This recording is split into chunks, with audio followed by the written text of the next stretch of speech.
महाराष्ट्रात एक प्रश्न प्रत्येक गावात, प्रत्येक रस्त्यावर, प्रत्येक चहाच्या टपरीवर चर्चेला जातोय, तो म्हणजे कोण रोखणार हे वादळ. हे वादळ आहे मराठा आरक्षण आंदोलनाचं.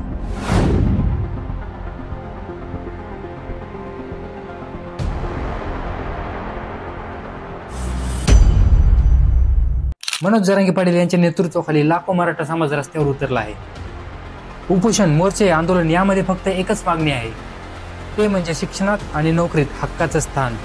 सरकार प्रयत्न करते आंदोलन थांबवण्याचं, कधी आश्वासन देऊन, कधी कागदपत्र दाखवून, तर कधी निवडणुकीचं राजकारण डोळ्यासमोर ठेवून. पण प्रश्न आहे, एवढं मोठं मराठ्यांचं वादळ कोणी थांबवू शकेल का? सत्य हे आहे की मराठा समाज केवळ आरक्षण मागत नाही, ते आपला अस्तित्वाचा हक्क मागत आहे. जर सरकारने वेळेत निर्णय घेतला नाही तर हे आंदोलन आणखी मोठं होईल. कारण वादळ जेव्हा उठतं ते थांबत नाही, ते बदल घडून आणतं. आता पुढचा प्रश्न महाराष्ट्रासमोर आहे की मनोज जरांगे पाटील यांचा लढा सरकारला झुकवणार का? की पुन्हा एकदा निवडणुकीच्या राजकारणात हा मुद्दा अडकून पडणार का?